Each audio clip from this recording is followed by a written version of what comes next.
மகர கும்ப லக்னக்காரங்களுக்கு இங்கே தான் நீங்கள் கேட்ட அமைப்பு வருது. புதனே 6 8ஆம் அதிபதியாக வருவார். வணக்கம், நான் உங்கள் விக்கி ப்ரோஸ். நமக்கு எண்கணி ஞானத்தையும் வேத ஜோதிட ஞானத்தையும் ஆன்மீக ஞானத்தை வழங்கிய அனைத்து குருமார்களுக்கும் நன்றி. என்ற அதே வேளையில் இது ஒரு ஜோதிட விளக்கு வீடியோ. விருப்பம் உள்ளவர்கள் தொடர்ந்து பார்க்கலாம். நமது Vikki bros astrology YouTube, TikTok, Facebook மற்றும் இன்ஸ்டாகிராமை ஃபாலோ பண்ணியிருக்கக்கூடிய அனைத்து தோழிகளுக்கும் நமது நன்றிகள். ஒரு கேள்வி, அண்ணன் 6ஆம் அதிபதியே பாக்கியாதிபதியானால் என்ன பலன்?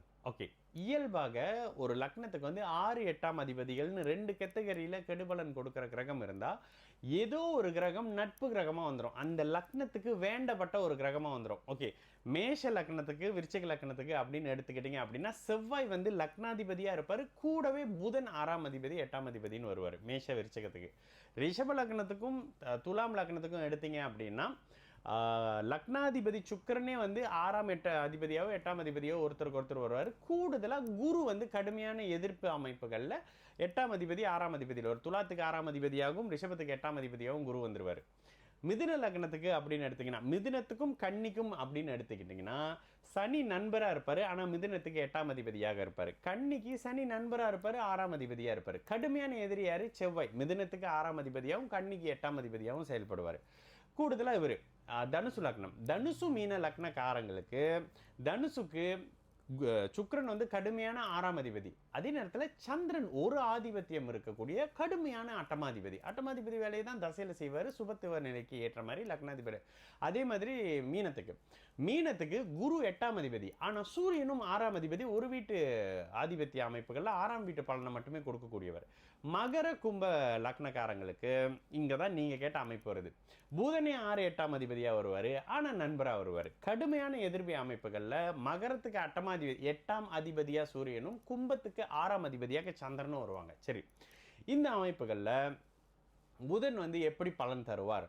எந்த வீட்டோடு தொடர்பில் இருக்கார்? மகர லக்னத்துக்கு 12ஆம் இடத்தோட தொடர்பில் இருக்கிறாரு. 6லேருந்து 12 பார்த்தாலும் சரி, 12லேருந்து 6 பார்த்தாலும் சரி, கடுமையான குறுக்கு வழி எண்ணங்கள், ஷேர் மார்க்கெட் ட்ரேடிங், கேம்பிளிங் மாதிரியான அமைப்புகளில் லாஸ் இருக்கும் உங்களுக்கு.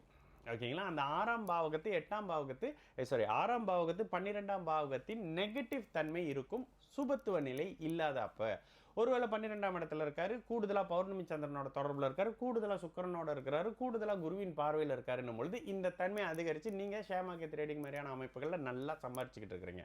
ஏன்னா இந்த இடத்துல 6க்கு 7ஆம் இடத்துலையும் பாக்கியத்துக்கு 4ஆம் இடத்துலையும் ரெண்டுக்கும் கேந்திரத்தில் 2 வீட்டு பலனையும் செய்வார். முதல்ல ரிஸ்க் எடுத்து ஒரு இன்வெஸ்ட்மெண்ட் பண்ணி எலோன் மாஸ்க் மாதிரி பெருசாக கொண்டுட்டு வர்றதெல்லாம் இந்த 12ஆம் பாவகம். ஓகேங்களா?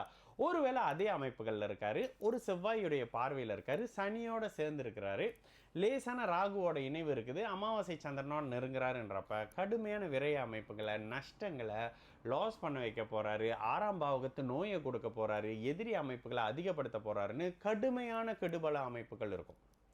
அப்போ எந்த இடத்துல இருந்து தசை நடக்க? மகர லக்னத்தை தான் உடச்சி போட்டு கேட்குறீங்க. மகர லக்னத்துக்கு குரு புதன் உச்சமாக இருக்காரு.